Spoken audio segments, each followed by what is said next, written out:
Hey, salut à tous, bienvenue dans cette vidéo où nous allons ouvrir ensemble le dernier pledge que j'ai reçu. C'est Return to Dark Tower.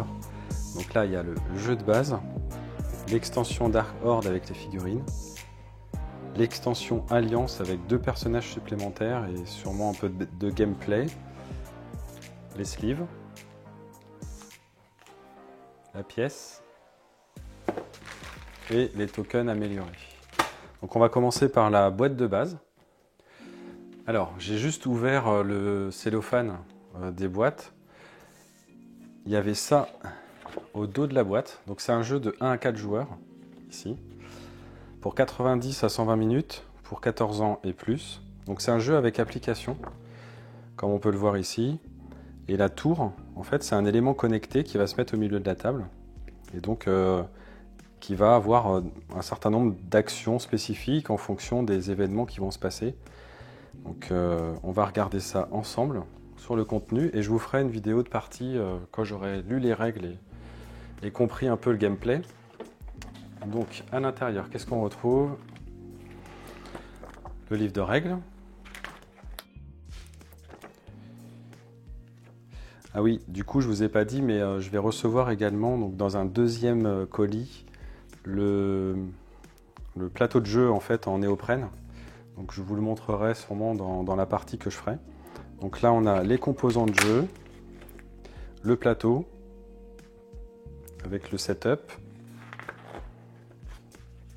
Ici le setup du héros et comment utiliser l'application et certainement comment plugger en fait l'application avec la tour. Le concept des héros avec la planche de héros. Les différentes vertus et corruptions qu'on peut avoir, les compagnons également, le concept du monde, donc les royaumes, les constructions, les crânes, les ennemis, les différents glyphes qu'on peut avoir ici, les symboles en fait qu'on peut avoir sur la tour, une séquence de gameplay, un début de tour, un milieu de tour, d'accord. Il y a quelques exemples, ça a l'air pas trop mal fait. Donc c'est un jeu donc en anglais, aujourd'hui il n'est pas localisé. A priori il devrait arriver en boutique en anglais, de ce que j'ai compris.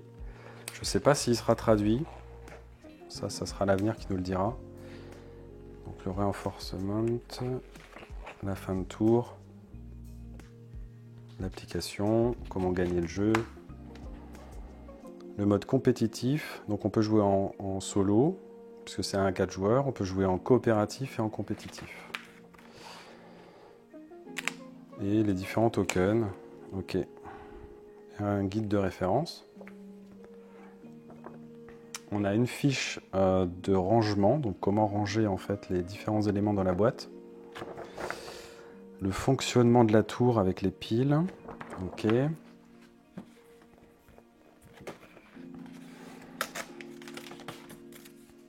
Là, on a les plateaux joueurs, donc le Brutal Warlord, avec ses caractéristiques, des actions héroïques de ce personnage. Alors, je ne sais pas si c'est tous les mêmes. Je ne sais pas s'ils ont des capacités particulières ou si c'est uniquement dans les vertus qu'il y a une différence. En tout cas, sur les vertus, c'est sûr. Après, sur les actions héroïques et les actions de renforcement, j'ai l'impression que c'est la même chose. Ok, donc en bas, on a une bande pour les trésors. Donc on a ce personnage. On a celui-là. Alors il démarre, ici, il y a des éléments de départ. J'ai l'impression que c'est pas... Ah si, ça a l'air d'être les mêmes. Ouais, c'est les mêmes. Ok, ensuite on a le chasseur. Et l'espion. Voilà, et il y aura 2 autres personnages supplémentaires dans l'extension. Ensuite, on a une planche de tokens. Alors c'est assez épais. Ça a l'air pas trop mal. Ça se dépunche bien.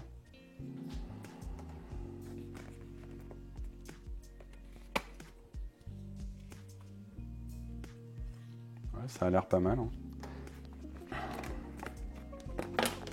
La qualité est pas mal. Alors là, c'est un tout petit peu plié. Je pense que c'est la planche qui a pris un petit mouvement là dans la boîte. Donc ça, c'est les ennemis. Quand on n'a pas en fait l'extension avec les figurines, en fait, on a des jetons comme ça, Orec, avec ses caractéristiques. Hop, voilà. Je vous montrerai les figurines tout à l'heure dans l'extension. Là, on en a un autre, Clan of Nuri. Donc il y a son type apparemment, humanoïde. Ouais, d'accord. Après, il y a des tombes. Il y a des tokens ici de ressources. Hop. Donc là, on retrouve à peu près la même chose sur cette planche. Et ici, c'est à peu près pareil également, par ici, là, on a des lieux, j'ai l'impression. Un camp, hop, voilà. Un camp humain. Les dessins sont plutôt sympas. Sanctuaire, une caravane, et puis on a des petits éléments de tour, c'est pareil, alors ça c'est en figurine aussi, on va le retrouver en figurine, mais on peut monter en fait des sortes de piliers, alors je sais pas exactement ce que ça a comme fonction dans le jeu. Voilà, un premier pilier, et il y en a d'autres ici là. Il faudra voir avec les règles du jeu.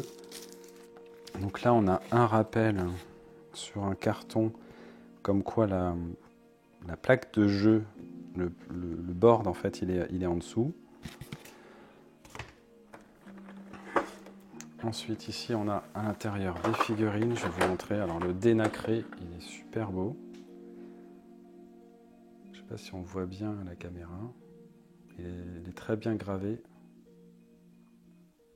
Il est vraiment beau ce dé. C'est pas toujours le cas dans tous les jeux.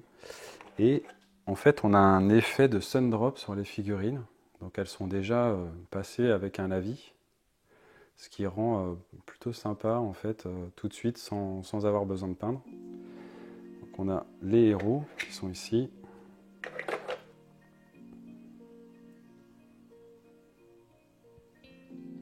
Ouais, ils sont vraiment bien.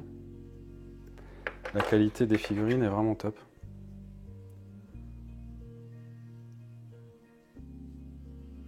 Alors le sun drop, ça dépend des figurines. Hein. Des fois c'est bien passé, des fois ça rend pas génial.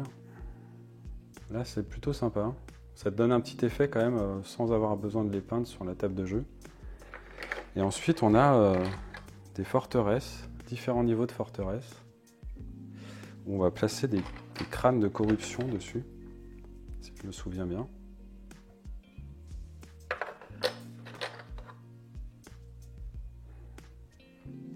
Ouais, les forteresses sont vraiment bien.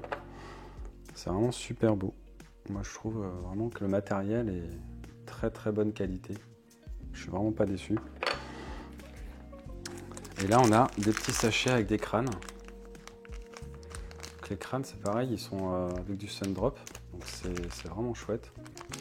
Il y a 2 sachets de crâne.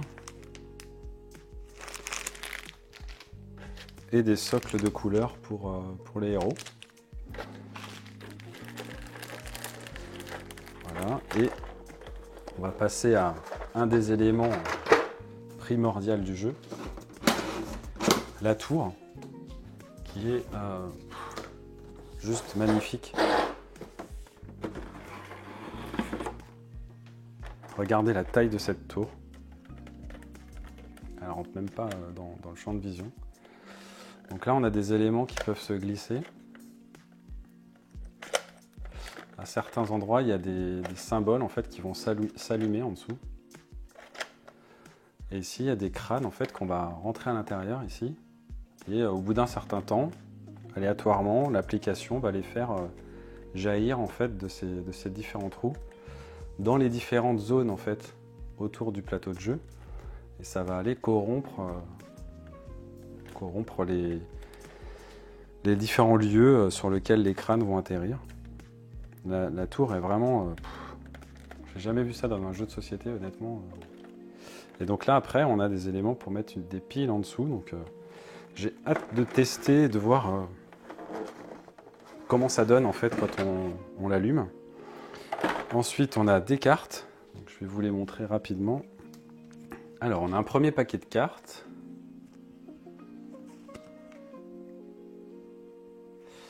Alors, je ne sais pas encore exactement à quoi elles servent.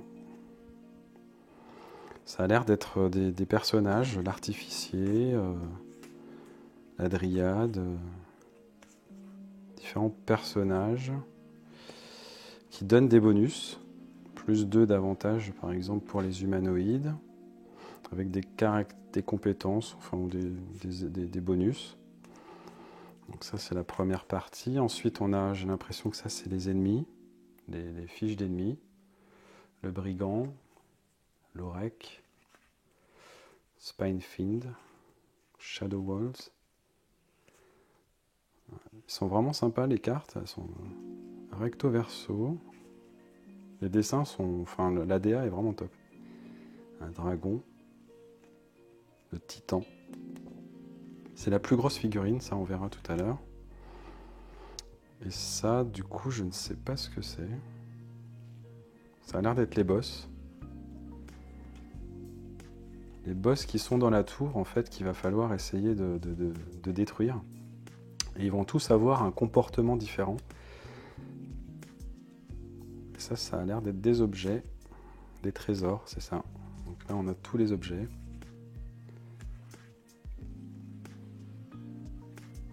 Les dessins, je vous laisse admirer, hein, mais c'est vraiment super.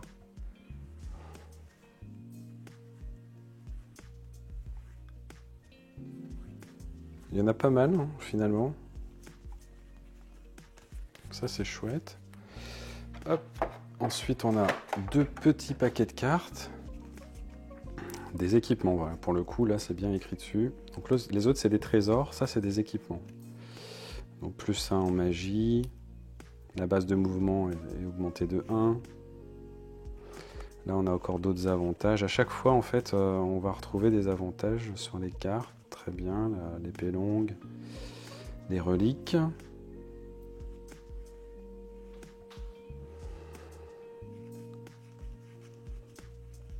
Les cartes sont vraiment belles. Il y en a vraiment pas mal. Hein. Et des potions. Différentes potions. Les potions sont magnifiques. Hop. Alors, c'est la suite du paquet d'avant. On retrouve des potions. Encore des potions. Toujours des potions. Une tonne de potions, ok. Ensuite, ça c'est quoi? C'est des cartes de corruption, d'accord. Après qu'on ait renforcé un village, on perd un... Alors, je sais pas ce que c'est cette ressource. De l'eau, je sais pas. Ça ressemble à une goutte. On est maudit.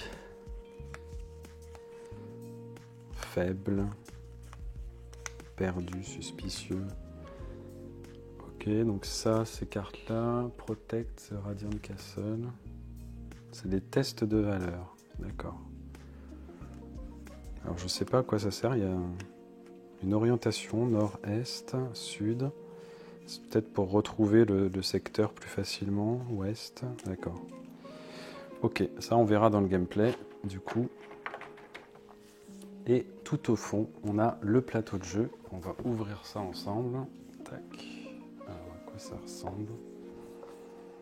Ah oui, d'accord, donc on a bien les secteurs ici, sud, ouest, nord, en bas là, vous les voyez, ouest, nord et est. Et ça ressemble à ça, donc si je vous l'approche un petit peu. Donc, ça fait un peu du land crawling en fait sur cette zone, et au milieu on va retrouver l'emplacement pour la tour. Et on va placer la tour au centre.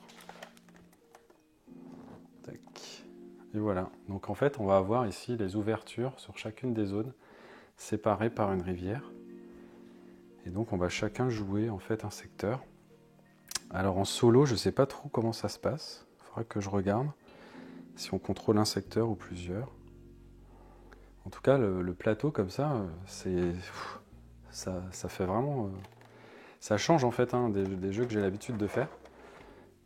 Et ça a vraiment une présence sur la table, en fait, cette tour. Alors, on se retrouve avec l'ouverture de la première extension Alliance Expansion.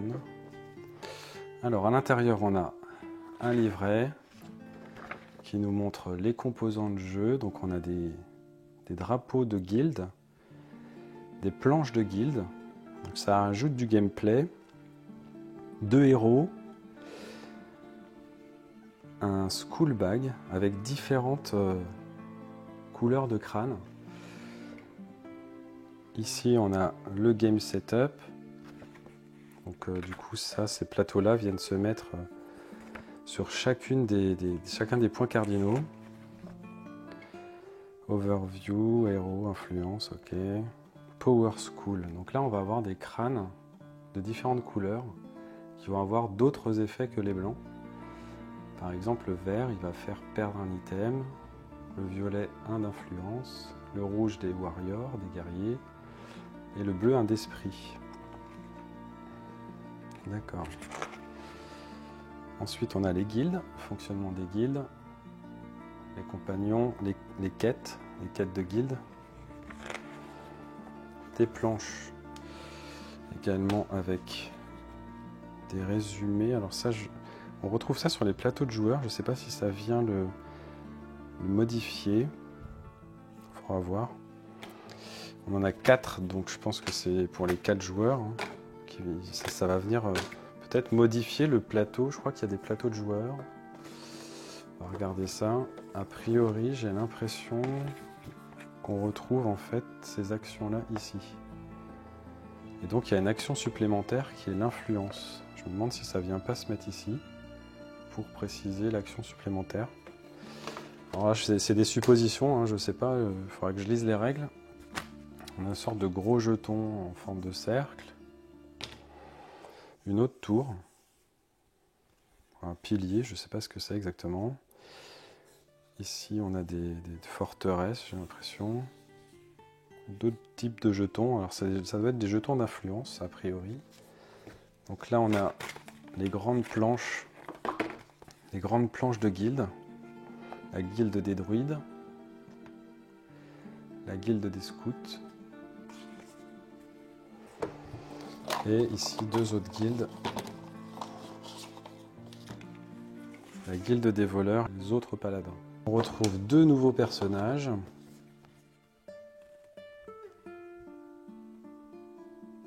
Elle est sympa. Et celui-là, c'est quoi? Alors ensuite, un petit sac.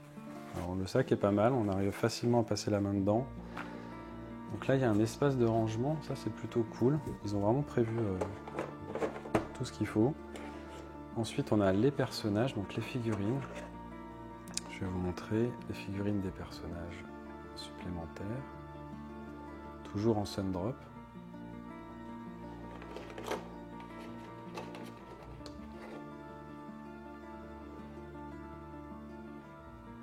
Alors là, le Sundrop est un peu foiré sur le visage. Après, je sais pas comment ils font les process en usine là-dessus. Là, on a les Sundrop aussi sur les crânes de couleur.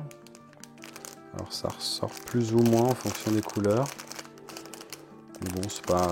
Après, ça reste des crânes. Hein. Sur ce paquet de cartes, on va retrouver un peu la même chose, hein, finalement. Des alliés, j'ai l'impression. Supplémentaires, ok. Omar, Amani, Emma, Lucas, Maxime, la bête. Ok, ensuite, des trésors supplémentaires.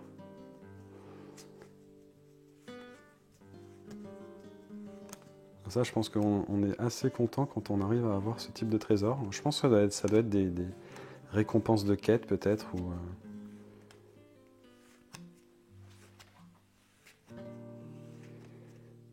l'armure est sympa, là. L'épée de cristal ou... Ah ouais, c'est ça. Super beau. Ok. On se retrouve maintenant pour l'ouverture de l'extension Dark Horde. Et ça, attention, c'est rempli de figurines. Donc là, on a la disposition avec les deux trays. Hop, le premier et le second qu'on regardera juste après. Alors, qu'est-ce qu'on a comme figurine? En Sundrop également. Alors là, ça se voit pas trop, mais en vrai, c'est plus clair. C'est pas tout à fait noir entièrement. J'essaie de vous mettre un peu de lumière.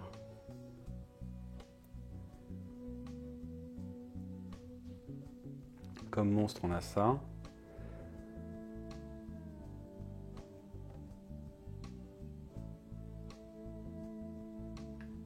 Après, on a ce personnage-là qui est assis sur son trésor, qui est très sympa. C'est une sorte de marchand. Ça doit être les ennemis de base, hein, de ce que j'ai vu. Il y en a pas mal dans la boîte. Ensuite, on va avoir des spectres.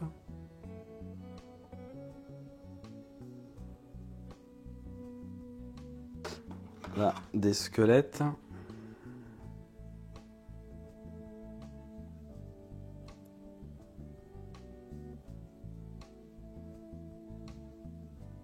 Des araignées.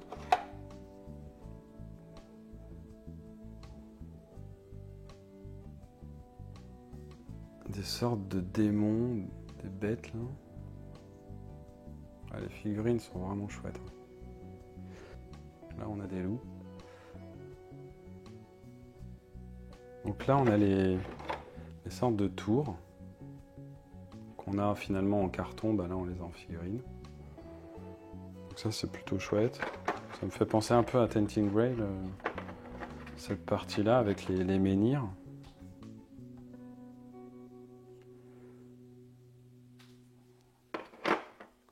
Voilà, on en a deux autres. Et après, on a les sortes de boss, en fait. Bon, en tout cas, les personnages uniques. Et le titan.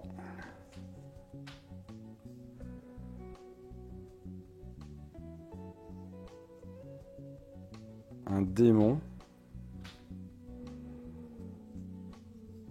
Avec sa flamme dans la main. Là. Ça, c'est une sorte de grosse bête, là. Je connais pas les noms encore, mais franchement, les sculptures sont top. Hein. Alors là, on a 4 figurines identiques, donc je pense que ça doit être des monstres un peu améliorés, mais qu'on doit pouvoir rencontrer plus facilement. Une sorte de troll ou d'ogre, je sais pas.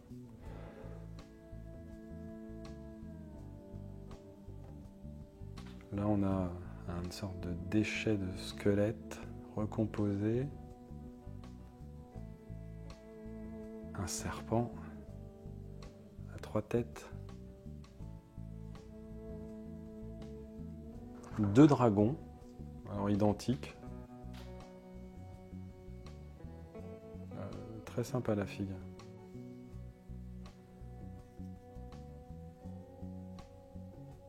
Un voleur.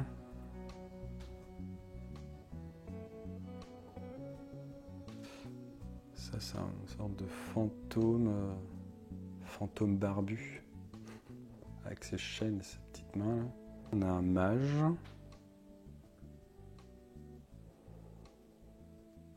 Avec sa baguette. Je sais pas ce qu'il tient là. J'ai l'impression qu'il a plusieurs mains. En petits add-ons, il y a également ça, la pièce. Alors on va regarder ensemble. Elle est super lourde. Elle est très belle. Avec les différents symboles, franchement chouette. Donc ça, la pièce. Ensuite on a les sleeves. Alors ce qui est sympa, quand j'avais vu les KS aussi, c'est que en fait les sleeves ils sont transparents. On va en prendre un pour regarder. En fait ici ils sont transparents, comme ça on voit juste le dos de la carte. Et de l'autre côté on voit en entier. Donc comme ça on peut voir le symbole de la carte derrière. J'avais trouvé ça plutôt original, c'était sympa. Après il y a les mêmes en plus gros pour les grosses cartes. Et des sleeves transparents. Ok. Ensuite, on retrouve les tokens améliorés, donc en plastique plutôt qu'en bois. On va en prendre quelques-uns pour regarder.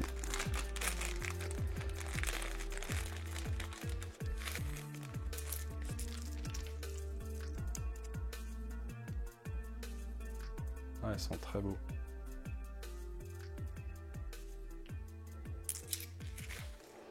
Donc on a des bleus.